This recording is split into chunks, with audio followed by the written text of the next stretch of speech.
Dr. Nurse Podcast fam, welcome to another episode of the Dr. Nurse Podcast. Today we have on April Waddell. She is an RN BSN, CVICU PEDS nurse with experience in nursing adults, medical imaging, emergency room nursing, the PICU, the NICU. She's been kind of in all those realms as an RN. She is currently working as a financial coach for nurses. That is her full-time gig. And her history is really, really interesting. She started immigrating from the Philippines to Chicago when she was 5, from a family of nurses, dentists, and caregivers. So taking care of people is something that she's super passionate about, which is why nursing was such an easy transition for her.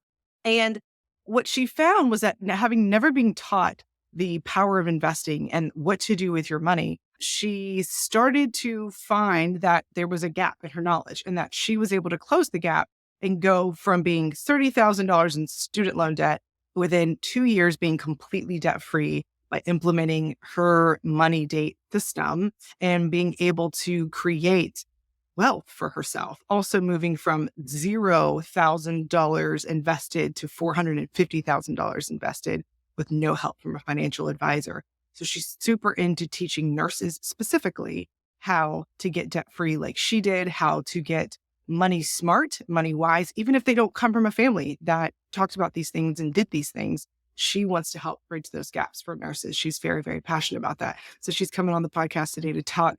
And I'm so happy to have you on today, April. That was such an amazing intro. It's so different hearing somebody else sing it. Thank you. Oh, welcome. So tell my listeners kind of how you see yourself. What is it that you do with your career from nurse to now this? Yeah. So a lot of my job right now as a financial coach is really a hype woman. I help nurses believe in themselves that they actually can invest, pay off their debt, achieve all their financial goals. Nurses are so confident in what they do, but that definitely does not translate into confidence with their money and finances. So a lot of what I do is really lean on all the things they already do within nursing and lean on all those skills they already have and show them that, hey, you can do X, Y, and Z. You give life-saving medications. You can look up your expense ratio. You can pay off your debt. So a lot of my job really is just getting these nurses to believe that they're able to do these things, because unfortunately the alternative is wait, not do anything, or when they do something, oftentimes there are small mistakes that they make that have a really big impact. Interesting. So one of the things I was thinking for this podcast episode, and I wanted to start gearing some more of my podcast episodes towards mindset. And you and I were talking a little bit before the podcast, because I really feel like this is one of the biggest hurdles a lot of people need to get over. And kind of like what you're saying, when you're making these decisions, you just do nothing. And so that mindset of just in action, right? Like not making a decision is something that I think sidetracks a lot of people. You and I were kind of talking about, well, what can we do to help nurses? What are the most common mindset hangups that you notice in nurses regarding their finances, regarding money? What are you seeing whenever you talk to them? And I thought we could touch on like maybe 3 of them and then talk about how to kind of change those mindsets. And I was hoping you could speak to that a little bit. Sure. Let's start with the big one. It's a scarcity mindset, right? So scarcity versus abundance. Scarcity mindset, specifically with money, sounds like this. There's not enough money. We can't afford that. I can't pursue this side hustle. I won't make it, right? It's really coming from this area of not enough to go around. There's not enough for everybody, right? If I get something, that means someone else doesn't have it, versus an abundance mindset with money is always flowing. Money is always attracted to me. If I buy something, it'll come back to me.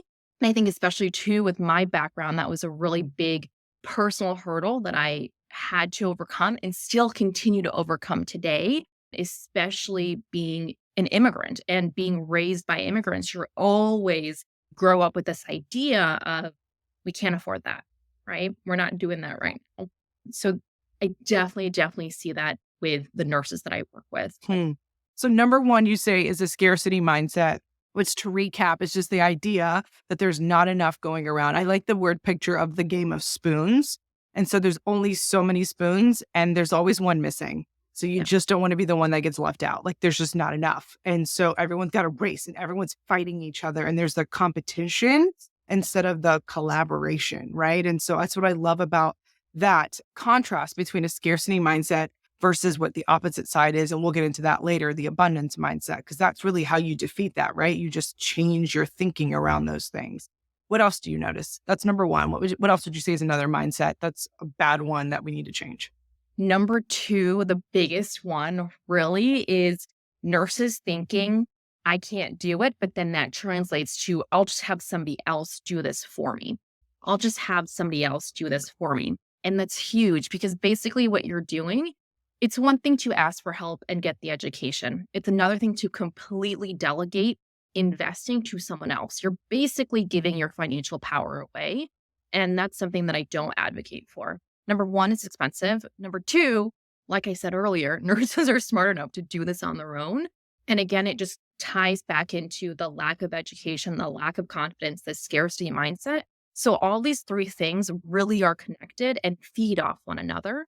But number two definitely is someone else can do it for me. I'll make enough money at some point and someone else can just handle this for me and I'll be fine. Yeah.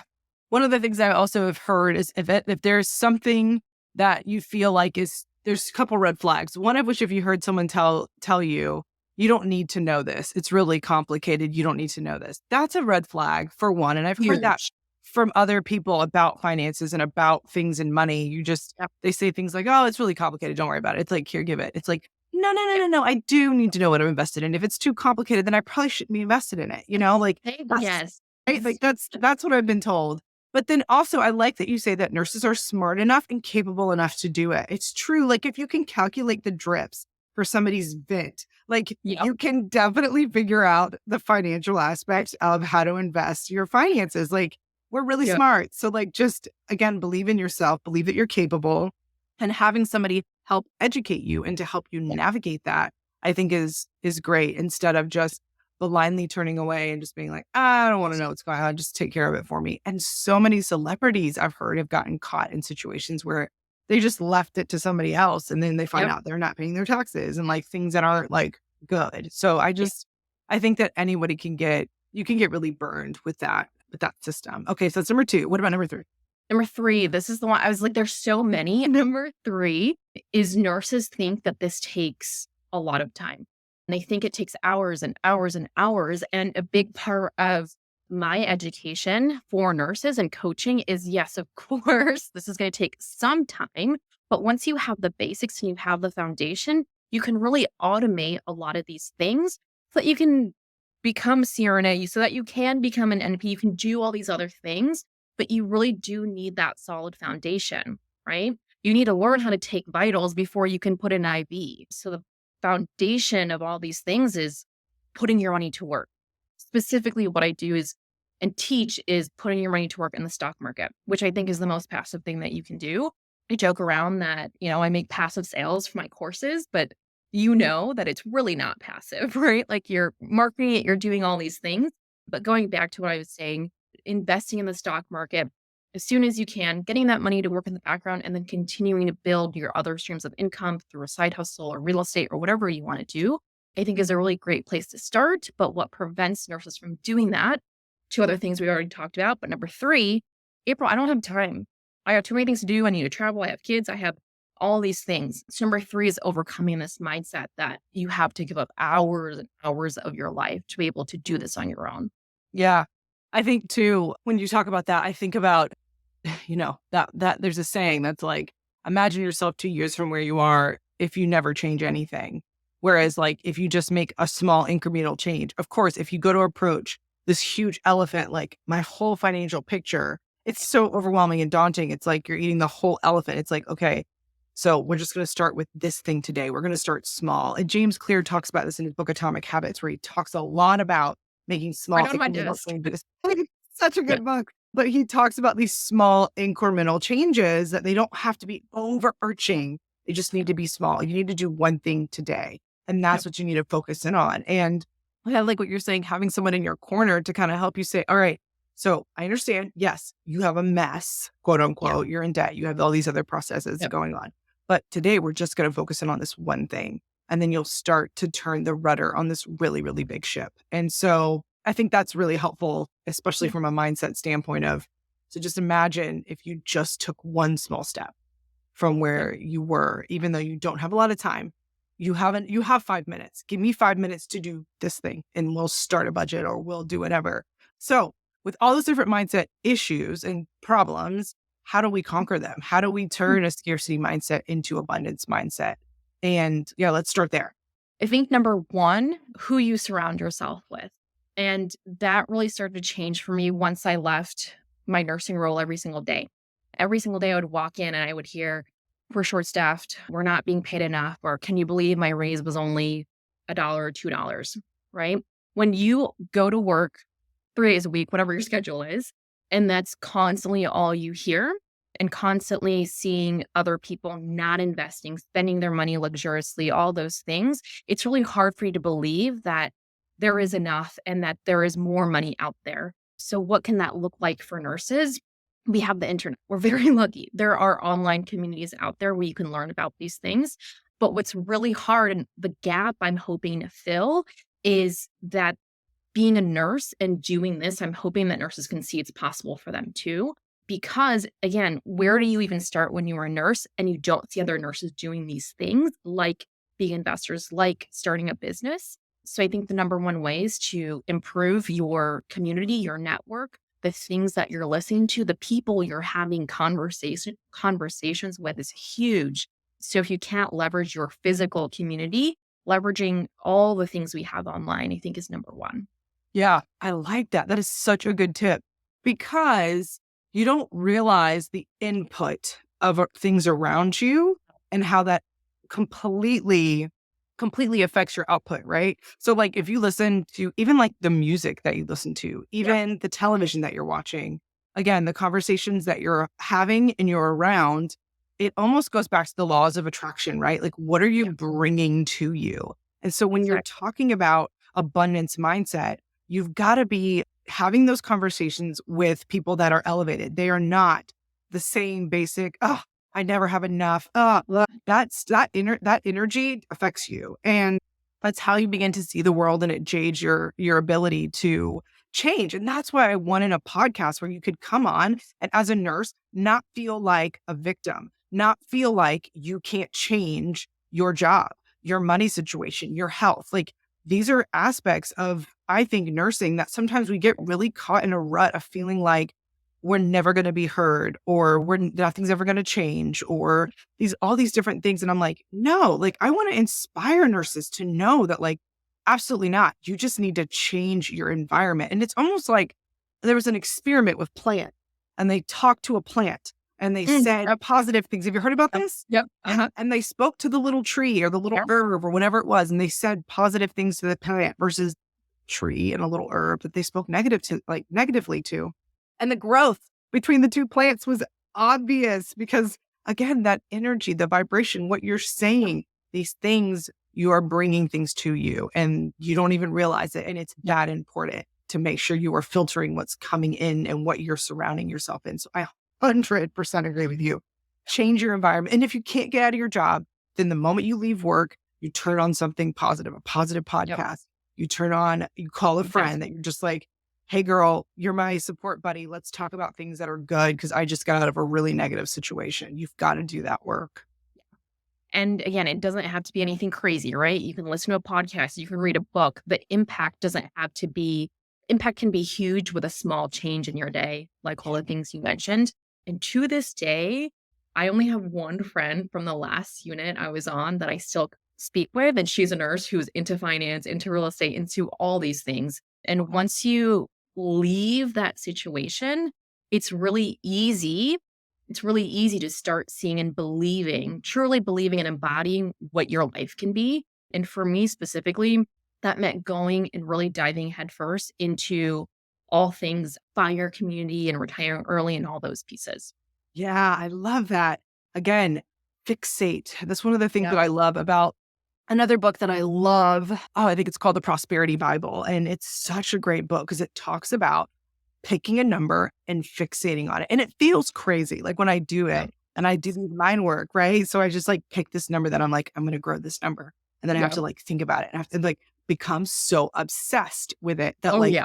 you write it on your bathroom mirror, Yeah. you're putting it all over the place. Like by again, Yep. it's incredible what your mind is able to do and what you're able to attract to yourself by focusing Yep. in on your goals. I also shared a thing for actually really interesting. So when they're directing pilots, when they're flying, and what they tell them to focus on is what ends up like driving the plane in that direction. So like if they're trying to get a pilot to focus on, not hitting something by saying, don't hit that, you end up moving towards it, right? But if they say, focus in on this cloud up there that is going to keep them from crashing or whatever it is, that you end up not moving towards the thing you're trying to avoid. So the point is, instead of fixating on what you're trying not to avoid, focus in on what you want. Focusing, that's what's going to get you there. And you're more likely to hit that, right? Yeah, for sure. And and when you say like a specific number, the number for my husband and I to, retire early, do all those things is 3 million. And so we fixated on that number for 4 or 5 years. And you're so right. Once you fixate on that number, your brain starts to think, there's no reason why I can't hit the number. I have to hit that number. What can I do to get there? Right? You turn into problem solving mode versus I'm a victim. I can't do these things. So I love that. I love being really clear on that one number and just figuring out and your brain getting to work and saying, we're going to make this happen. How is this going to happen? Yes. So again, that goes back to abundance mindset where you're not seeing problems, but you're seeing solutions. You're seeing And opportunities. Yeah. opportunities, right? Oh, I Yeah. love this mindset. It's so good. And so, okay, so that's how you conquer the first one of scarcity mindset is by surrounding yourself with the conversations and the people, fixating on the goals and the things that you want, and creating, again, every single time you have a negative thought or you have, I can't do it, it's not going to happen, there's not enough, you immediately stop what you're thinking and you go back and you're like, no, I can do it. We can do this. You rewrite the brain. You tell yourself what you believe is true. And then again, you focus and you fixate on your goals. That's fabulous. So the second problem that we said was, I cannot remember now. I got it. What did we say? Is delegating it, saying whenever Oh, somebody else can do it. Mhm. So how Yeah. do you conquer that? Yeah. So for that, you're already in your network, you're already reading books, reading podcasts. The thing that you'll come up with, especially if you're focused on money and finance, is how expensive these things are. The one thing with money and finances, especially with financial advisors, is more money does not mean more better results. Mhm. And that's hard for nurses to understand. I love food. So I'll give a sushi example. If you spend $20 on sushi, probably pretty good, right? Yeah. You spend $200 on sushi, probably better, right? Yeah. You Yeah. spend $20,000 on sushi. It's fresh from Japan or Korea or somewhere in Asia, right? It's really good quality sushi, right? Yeah. That's easy to understand. Unfortunately, that's not how financial advisors work. It doesn't mean that you're paying more money, that you're getting better results and or better service. So oftentimes nurses will say, I'll just pay for the best, right? And they can take care of it for me. That's not the case. You make more money long term by doing things on your own with an index fund or an ETF. Short term, financial advisors can potentially beat the market, as in beat like a standard S&P 500, but long term, they can't do that. Studies and studies over time have shown this and proven this to us. But the reason we, the common public, individual investor, don't know this is because they, financial industry, make more money if we believe that we can't do it, right? So how do we fix this? Educating yourself on the fees. And once I break down with a nurse exactly for their specific situation, how much what they're invested in, either through work or with a financial advisor, is going to cost them over 10, 15, 20, 30 years, immediate. How do I do this on my own, April, right? That's a really quick way to get out of that. And it's free. Look up right now, mutual fund calculator. All you need to find is the fee. Usually for financial advisors, the standard is 1% to 2%. But over time, I read a book by Tony Robbins on Money Master the Game. Yep. And he talks a lot about the fees and how they compound over time, right? And so it Yep. might sound like, oh, it's only 1% to this guy, but it's like, no. It's Yep. not just 1%. It's 1% compounding over years on your cash, Mhm. and it grows. And that number is really, really big. That's coming out of your money for them to really do very minimal work. I mean, the book is fabulous. I highly recommend you read it. For those that are wondering about financial literacy, he really does break it down. But that was something that was eye-opening to me and actually led to me moving my money out of the account that I had as well, because I was like, wait a minute, like the fees Yeah, are really high here. Yeah. Yep. So I What moved was it. it? Curious. What was that? What was the percentage? Oh gosh, I to be honest, I don't remember. I just know that Vanguard was much cheaper. So I was like, let Yep. me just OG. move this money. Yeah, OG. I'm gonna go OG and move this money to Vanguard because it's so Yep. much cheaper. And the fees were nominal compared to that. And then there's some of the accounts don't have any fees except for like you're not paying anyone. You're managing it and you're just paying like very small Tax. Yep. peanuts with, Yeah, exactly. And fees. for nurses who may have a hard time, who are listening, like comprehending the numbers, basically 1%, again, which is an industry standard for financial advisors, over the course of 30 years, that math, and again, it's hard for us to understand compounding, but that comes out to almost a third of your returns. Connecting this back to nurses, let's talk about meds, right? You miss a decimal point, you add a zero, God forbid. That is a huge impact, right? On that 100%. person's life. And I like to say this also is a huge impact on your financial life. So let's take that just as seriously when we're looking at these small numbers. Yeah, that's so good. So again, you help people learn how to do it themselves. Going back to how do you get your mindset around that? Just that little bit of education right there. Once you realize like, whoa, like, okay, so is that a third of my, my financial portfolio? Is it worth it to have somebody manage to be doing a good job? I need to talk to you every week to see what you're doing, Exactly. right? And you don't Exactly. talk to these people barely at all for years at a time as you're giving No, them a third of your wealth. I'm the catalyst to a lot of financial breakups, which I love, because I ask, like, who is this person? How often are they checking in with you? Do you understand exactly the protocol or the system they're using to pick certain investments? What's going on here? Crickets, right? And so oftentimes too, it's my parents work with them. They're really nice. They're so sweet over the phone. I'm like, that's all great. But that's when we have to separate like our business mind and like our personal. We're doing business. You're helping me with my finances, right? So yes, that one piece of education of just understanding the fees goes a really long way. Yeah. It makes you want to change your your delegation situation, right? Like, I don't want to delegate this task anymore because it's costing me too much. And they're really nice on the phone, but that's not going to feed me and pay my bills and pay for my meds when I'm 65. Like, that's just not going to do that. Exactly. So, And yeah. a third, those fees can translate into you retiring on time, you retiring earlier. That's huge. This was from 2018, just for 401k. Over 30 years, investors inside their work sponsored 401k, the average in fees after 30 years was about $200,000. It's huge. Oh, that's huge. Again, that's a difference of working 10 more years maybe, or you retire next year or in 2 years. So the impact of those fees are huge. Yeah.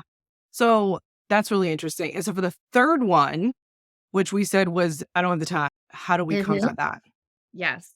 There's many, many ways to make money, right? Many ways to make money. You can do real estate, you can start a business, but specifically with the stock market. And the reason why I like to teach in this space is, again, upfront investment of your time, but long term, automate. For me personally, again, we're retiring in the next 15 years. The amount of time you spend a month, of course, varies throughout the year. On average, 5-10 minutes, because so much of that stuff is automated. And when there is extra time, we have an influx of cash, influx of money. So it's automated, right? And I teach nurses how to do that. I want you to know the foundation. I want you to know the basics. But hey, once you know these things, let's go into your Fidelity. Let's go into your Vanguard. And let's automate $200-$300 every single month, so that can already come out and it's already doing its thing. Interesting. So the way to fight I don't have time is automate. And again, we'll teach you the principles, but then once you understand what you're doing, put it on autopilot and just let it go. How often should you be checking back in though, right? I mean, you can't just let it go forever. We know this. There's nothing passive under the sun, right? I like using that term because there's nothing new under the sun and there's nothing truly passive. You're Yeah. always doing some amount of work, like you said, advertising, marketing, you're improving the program, you're always doing something. So you automate, and then how often do you check in? You check in every week, every month. I love the app Empower or Personal Capital. That's an app that I use to look and see what our net worth is every day. I look every day to see what my net worth is because I Yeah. want to know, like, am I moving the needle this way? Or are we moving the needle that way? And then what is the average that I'm supposed to be looking at net worth wise for my age group? So yeah, how often do people check in? And then what apps or tools can people get to kind of figure out what they need to be doing? Yeah. So I will piggyback off the personal capital because I love personal capital as well. I especially really like, I don't know exactly what it's called on the app, but it's basically their retirement calculator. And what I find really unique about that is that you can insert specific life events at certain points. So you can say, hey, I want a kitchen renovation, which is going to take 5 years, or I have kids and I'm going to have to help fund them for 18 years, right? So it's putting your numbers in context with these life events. So love that app. I think that's really great. And number two, I think the biggest thing when we're having this conversation about time and automation is just going back to mindset really quickly. No, take me there. I love it. Let's go. You have way more time in the day than you think. If you think about how many times you're watching Netflix, how many times you're scrolling Threads or Instagram, I promise you, if you really are serious about investing, if you really are serious about leaving your bedtime job full time, if you're serious about any of those things, you are going to find a way and you are going to carve out that time. If you don't start with that mindset, no app, no book, none of that will help you, right? You have to be honest with yourself at the end of the day and just say, hey, I spent 3 hours on my couch doing nothing. What really is the problem here? Yeah. Okay. So I love that. And let me tell you why. Because I'm come for people, April, come for them. Have a real talk with yourself, right? Like, am I really wasting time? Also, have a kid and realize how much time you have been wasting. When you have a child, you start to realize, like, I have an hour. I've got to do 8 things in 1 hour while he naps. Like, I'm telling you, moms learn how to manage time so well after having a baby. But I hear you. Like, I wasted so much time prior. And now I still find little moments where I'm like, I've watched a couple shows and that screen pops up on Netflix. I'm like, are you still watching? And I'm like, yes, I am. Don't ask me. I know, like that's a sign you might want to get up and start doing some of your finances. Netflix is asking you, do you have anything better to do? They're helping you. Go get busy. No, I love that, April. Fabulous response. You probably do have the time. So let's check your commitment. And I love, there's this one quote by Tony Robbins, and he had said, he was encouraging people to meditate. And he's like, I want you to take 5 minutes out of your life, your day to meditate. And he's like, people tell me they don't have time. And he was like, what kind of life are you living if you don't even have time to spend 5 minutes doing something? On yourself, right? Yeah. Like, you've got a very bad situation. You need to reassess your whole life, And I think that is true of the same thing with your finances. Like, if you can't take the time to do this one thing that actually is going to be the thing that either sets you free from the bedside or allows you to start that side hustle or whichever, if you don't have that, like, you've got to look at your life in totality and figure out if you're living what you want to begin with, because you don't even have the time to carve this out. But you need to have a real conversation with yourself, I think. That's huge. And all these different mindset things that we've talked about, the reason why I have been so successful, and this is why I teach other nurses how to do this. I've talked about how I teach them how to invest and all those things, but how do I actually do that? Everything is focused on a money date. So really quickly, a money date is something that you experience every single week, right? So it's not this buildup of like, oh my goodness, I have to pay off my debt, or oh my goodness, I have to do this. Nope. You're spending 5 to 10 minutes every single week looking at your finances, and you're training your brain that I'm this person who looks at my finances every week. I'm this person who checks my net worth every week? Answering your question from earlier, it depends. You look at your net worth every day, I'm going to bet, and I know from what you do that you're focused on this, right? If you're somebody who wants to retire traditional age, 60s, every quarter, standard, at least every quarter, you want to check and make sure that everything is doing what it's supposed to be doing. Ultimately, it depends on your goals. I want to retire early. I'm checking this stuff every single week, right? So it just really depends on your specific goals. Yes. Yeah. I get what I'm going to. Yeah. No, that's really good. I mean, again, what you fixate on, what you focus on, you fixate on. What you fixate on, there's like a whole thing. And then it just gets to, that just becomes you, right? And so it becomes a habit, and the habit becomes your behavior, and that becomes your character. And like, it's this whole thing. And you, like you said, you define yourself. And James Clear, not to go back to him, but I'm obsessed with him in like mindset, but he talks a lot about being that person.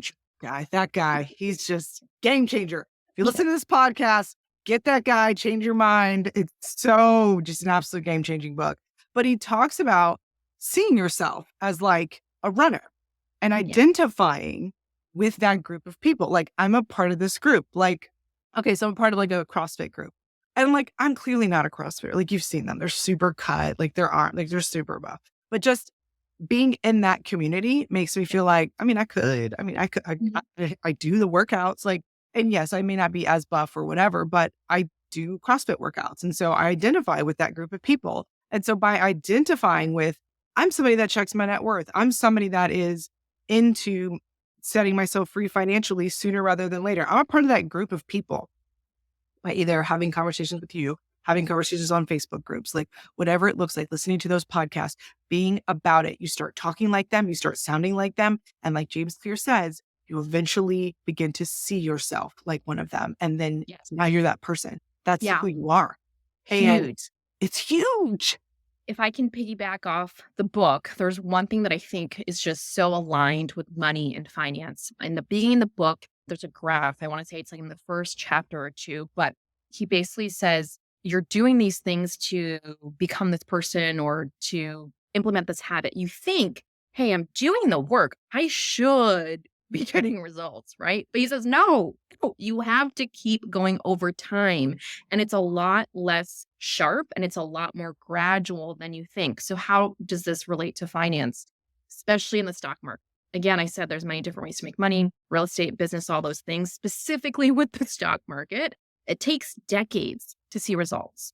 And this is why I say start with this first, start early, and then do those other things. Add those on to the top once you have that going in the background. Because you invest and max out your Roth IRA for 2 years, you're not a millionaire yet. I'm sorry to break it to you. You're going to have to wait like 10, 20, 30 years to see this happen. I just really wanted to talk about that piece in the book that I really appreciated. Yeah, I agree. I love that.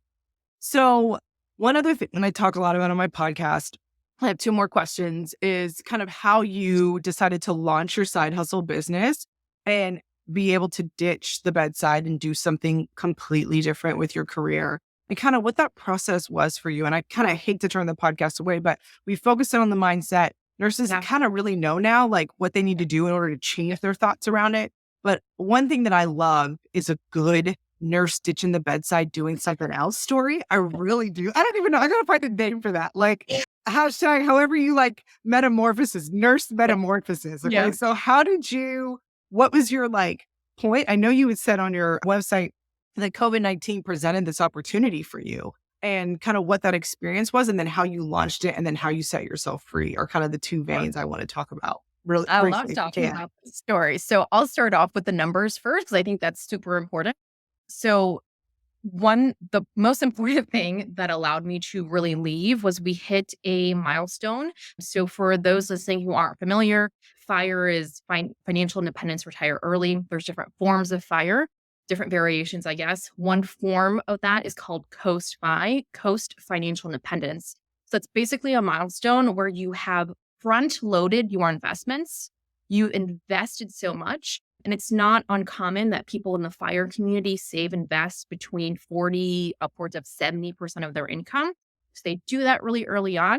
They can contribute nothing left for the rest of their life. And it'll grow because of time and because of compounding. So we hit that milestone. we had enough invested in the stock market that if we said, hey, investing's stupid, we're not doing this anymore.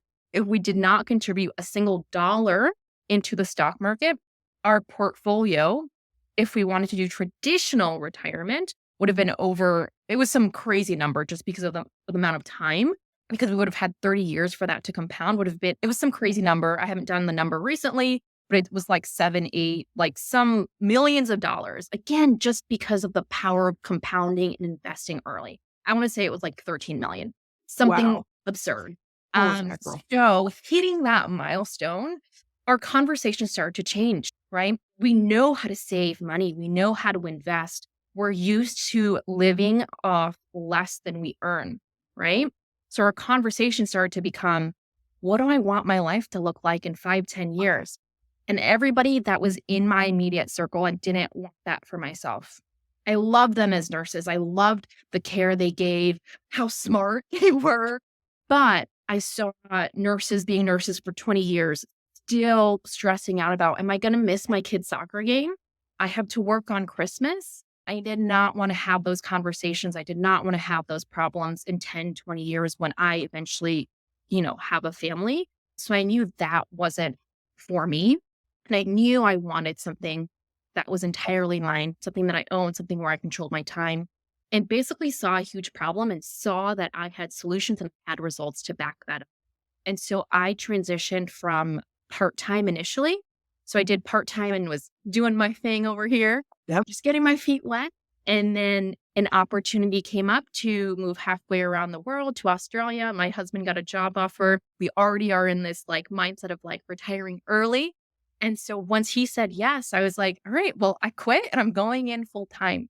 And the reason we were able to do that was because of our numbers, right? Because we were so used to investing and saving so much for 4 or 5 years, the difference of losing my income and building up my business wasn't so dramatic because we were so used to having a weekly money date, understanding what we spend and all those things. So that is my story. That is so cool. And I love that. I love the story of the money date because I didn't know what it meant when I read it. I was like, that's an interesting title for this whole thing that she's doing, but it makes sense. It's this, again, that fixating on this date and fixating on this number and fixating on this lifestyle and attracting it to you. Your mind, it's incredible. What if you, I guess your mom always told you, if you put your mind to something, you can do it. Well, she didn't quite follow it up with, and you got to look at it every day and every single second, and you got to be obsessed with it, and you got to just keep that part. She didn't say. She just went, you can do it. Put your mind to, dearie. And then she didn't say you needed to become obsessed with it. So we're here to tell you that you can do whatever you put your mind to.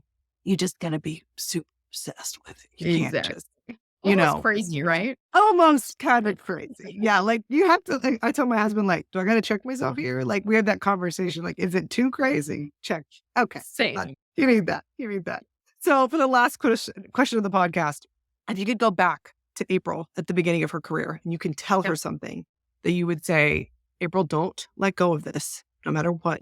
This is key for your career. What would you tell her that you wish that you would have gone back and you could tell yourself? I think I would tell April that you make the rules. You make the rules. The very beginning, I was so fixated on being this perfect ICU nurse, becoming IV certified and being a preceptor and being charge nurse and becoming a CR, doing these things. But once I realized that those aren't set and that is not the only way to become successful, to help people, to make an impact, and once I realized that those rules are not rules I have to follow, I became what I always wanted to be, and I got to do it on my terms, which I think is the most important thing. The hardest thing for me in the beginning during this transition was this feeling of I won't be able to help people in the way that I'm used to, physically taking care of them, right? There's so many different ways to help people and make your impact. And you can only recognize that once you realize you don't have to follow these rules that you've set for yourself or that society has conditioned you to follow. Yeah.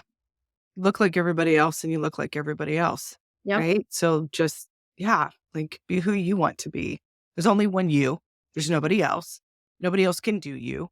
And that's the really special thing about the way that this world is that we're all unique and we're all different. And there's something very specific set out for April, and there's something very Yeah. specific set out for me. And we're not in competition with one another. Again, going back to that scarcity mindset versus abundance mindset, that there's only one you and only you can live in the fullness of that. Nobody else can. And don't let anybody take away that fullness that you're supposed to have with your life by being fixated on what they have or what you don't have. Just be fixated on who you're supposed to be, the best person Yeah. that you can be. And again, that's just that mindset. Mindset is everything. And I just feel like for this time period and what I really want to talk to is just getting to starting at that incremental level and then watching the rest of your life change just from your thoughts and how you think. You can change the whole game if you start with a single thought of what if I dreamed. Yeah. And as you change situations, it opens up opportunities for you to dream bigger than you would have ever thought. You would have never thought that you could dream outside of the nursing field. What else could I do? And yeah, that's the point of the Doctor Nurse podcast. Like, dream Yeah. big. What do you want? Yeah. If Nurse? I could just have one more last thing, just to close with this mindset thing. And this has helped me early on, still helps me today. How dare you not share your gift with the world? How selfish of you to be able to have this gift, have this dream, and not share it. This was especially important for me in the beginning of my business when I didn't want to sell. I was like, asking people for money? Gross. But once I shifted and said, this can help nurses change their lives. How dare you not pursue this? How dare you not talk about it every day? You're robbing the world of a gift and an opportunity to change the world if you don't do this, if you don't pursue this dream, if you don't pursue this side hustle, if you don't pursue this pond. Imagine where their life is going to be and how stuck they'll be if you don't do X, Y, and Z. So I just wanted to close and end with that because it's helped me when I was a bedside nurse. It's helped me when I first started my business, and it continues to help and drive me today as I'm actively building my business. I love that. And we will end there. How dare you? Yeah. Don't Whatever you want. Yeah. Yeah. So I love that. So for the last part of the podcast, and what I do with everyone is a rapid fire questions. And again, you can't plan for these. These are fly by the seat of your pants. Might make you uncomfortable. They probably won't. Don't worry. I try not to make you. No, some people want to come back on my podcast. I don't want to make you too uncomfortable. Are you ready? Are you ready? Yes, I am. Okay. What was your first job? Tennis instructor. Open tennis. Yeah. She must be pretty good if you're an instructor too. I stopped after like college. I was really good at one point. Wow. That is impressive. Okay. Nice to meet you, April. Okay. So what is one book that you would just recommend for everyone to read? Financial or not? It has to be financial. Psychology of Money. Psychology of Money. This is an amazing, amazing book. And I'm a history nerd. So I like how he also talks about specific historical events and people in history who have made really amazing financial results. But he ties that into psychology and mindset. So I think you would love this book. I read it in like a weekend because I was like, this is so amazing. And I continue to come back to it.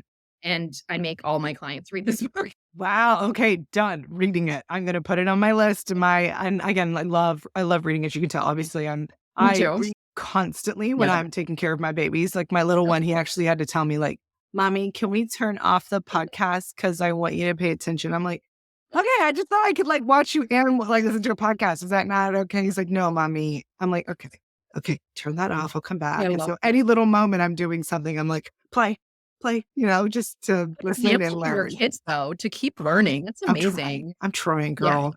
Yeah. Okay, so that's number 2. But number 3, so you're living in Australia. What's your favorite dish? Australian dish. What's your favorite Australian dish? Steak. Okay, wait. Meat here. I'm from Chicago. I grew up in Chicago. Chicago has really good food. That's like one of the things you do is you eat in Chicago. For sure. Yeah. The quality of food here, specifically the meat, so good. It's so the standards. I'm sure. I haven't looked this up. I'm sure their standards are way higher, and that's why it tastes better. And it's also a lot more affordable, which is also why we like it here. Like for a Wagyu cut of steak, big foodie in Chicago would easily one that we had to share. Like $200-$300. Yeah. For a Wagyu steak here, $75, $100. For half That's the price. steak, definitely a favorite dish. Definitely not Oh something my, every day or every week, like special occasion, but such good quality. oh my goodness. Yeah. That's so interesting. I feel like I think we had a ButcherBot subscription for a period of time. And I think that they get their meat from Australia. I I don't know if wouldn't that's right. be surprised. And like same thing with like their cheese here too, like all the dairy stuff. Again, don't have it all the time because GI things, Yeah, but yeah, when yeah. I do, But when you risk it, it's yeah, always worth it. Yeah. exactly. Oh, April, this has been so much fun. Thanks for coming on the podcast. Tell people where they can find you, where they can see what you're about. Yep. And check you out. Yeah, everything is Nurse Money Day. So nursemoneyday.com, Nurse Money Day Instagram, LinkedIn. I do have a free net worth quiz that I created specifically for nurses. If you're like, where do I start? What do I do? That's something for free that I created where you can plug in all your numbers. I do all the math and you can just get a really clear starting point. So that's at nursemoneyday.com. Oh, fantastic. Again, thank you so much for your time, April, and sharing your wisdom and your expertise and your mindset hacks with us today on the podcast. It's been so much fun. Thank you for having me. All righty, guys. And don't forget to enjoy the journey of your career. Thanks for hanging out. All right, girly. Done. So fun.